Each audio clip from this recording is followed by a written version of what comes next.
بسم اللہ الرحمن الرحیم۔ صرف 5 منٹ کا مدرسہ قرآن و حدیث کی روشنی میں 172واں دن 22 جمادی الثانیہ۔ نمبر 1، اسلامی تاریخ۔ رسول اللہ صلی اللہ علیہ وسلم کی وفات۔ ماہ ربیع الاول پیر کے دن سن 11 ہجری میں حضرت ابوبکر رضی اللہ عنہ فجر کی نماز پڑھا رہے تھے۔ حضور صلی اللہ علیہ وسلم نے حجرہ مبارک کا پردہ اٹھایا اور صحابہ کو اپنے پروردگار کے سامنے صف میں کھڑا دیکھ کر مسکرائے اور اللہ تعالیٰ کا شکر ادا کیا۔ اسی دن حضرت جبرائیل علیہ السلام نے آپ صلی اللہ علیہ وسلم کی خدمت میں آ کر عرض کیا، یا رسول اللہ، وحی لانے کے اعتبار سے آج میرا آخری دن ہے، اس کے بعد میں وحی لے کر زمین پر نہیں آؤں گا، اور آپ صلی اللہ علیہ وسلم کا بھی آخری دن ہے، میرا آخری سلام قبول فرمائیے۔ چنانچہ آپ صلی اللہ علیہ وسلم نے فرمایا، مجھ کو زندگی اور موت دونوں پیش کی گئی تو میں نے موت کو پسند کیا۔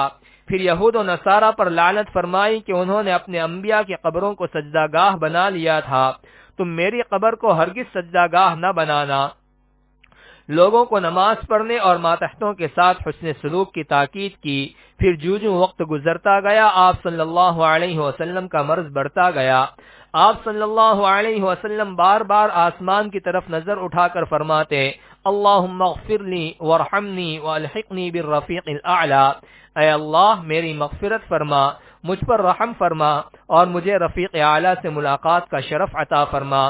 اس طرح 12 ربیع الاول سن 11 ہجری پیر کے دن آپ صلی اللہ علیہ وسلم اللہم رفیق الاعلی کہتے ہوئے اپنے خالق حقیقی سے جا ملے۔ انا للہ و انا الیہ راجعون۔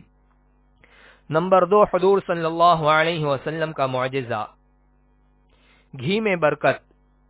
حضرت حمزہ بن عمرو اسلمی رضی اللہ عنہ فرماتے ہیں، غزوہ تبوک کے سفر میں گھی کی مشق کی ذمہ داری میری تھی۔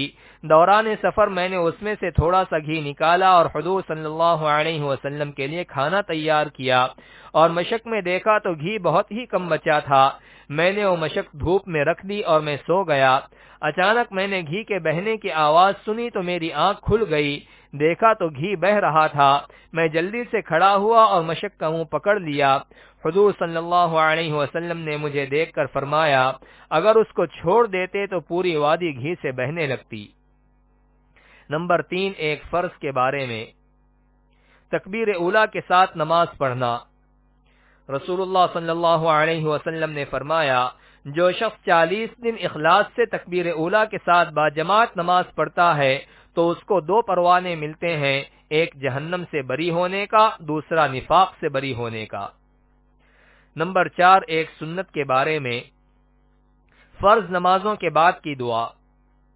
رسول اللہ صلی اللہ علیہ وسلم ہر فرض نماز کے بعد یہ دعا پڑھا کرتے تھے، لا الہ الا اللہ وحدہ لا شریک لہ، لہ الملک ولہ الحمد وہو علی کل شیء قدیر، اللہم لا مانع لما اعطیت ولا معطی لما منعت ولا ينفع ذا الجد منک الجد۔ نمبر 5، ایک اہم عمل کی فضیلت، یتیم کی پرورش کرنا۔ رسول اللہ صلی اللہ علیہ وسلم نے فرمایا، مسلمانوں میں بہترین گھر وہ ہے جس میں کوئی یتیم ہو اور اس سے اچھا سلوک کیا جائے، اور مسلمانوں میں بدترین گھر وہ ہے جس میں کوئی یتیم ہو اور اس کے ساتھ برا سلوک کیا جائے۔ نمبر 6، ایک گناہ کے بارے میں، سود خور سے جنگ کا اعلان۔ قرآن میں اللہ تعالیٰ فرماتا ہے، اگر تم سود لینے سے باز نہیں آئے تو اللہ اور اس کے رسول کی طرف سے جنگ کا اعلان سن لو۔ نمبر 7، دنیا کے بارے میں، اللہ ہی روزی تقسیم کرتے ہیں۔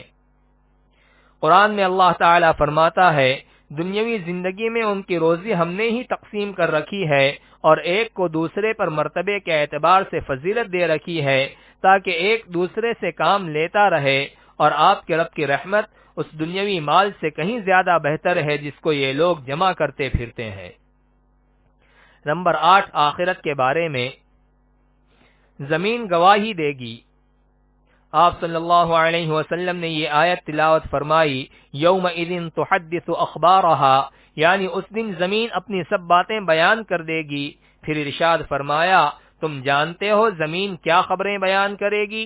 صحابہ نے عرض کیا، اللہ اور اس کے رسول خوب جانتے ہیں۔ آپ صلی اللہ علیہ وسلم نے فرمایا اس کی خبریں یہ ہیں کہ وہ ہر مرد اور عورت کے متعلق اس عمل کی گواہی دے گی جو اس کی پیٹھ پر کیا گیا تھا، وہ کہے گی اس نے ایسا اور ایسا عمل فلاں فلاں دن کیا تھا۔ نمبر 9، طب نبوی سے علاج۔ ختنہ کے فوائد۔ رسول اللہ صلی اللہ علیہ وسلم نے فرمایا 5 چیزیں فطرت میں سے ہیں، ان میں سے ایک ختنہ کرنا ہے۔ فائدہ: ختنہ کرنے سے شرمگاہ کے کینسر، ایگزیما جیسی بیماریوں سے حفاظت ہوتی ہے۔ نمبر 10، نبی صلی اللہ علیہ وسلم کی نصیحت۔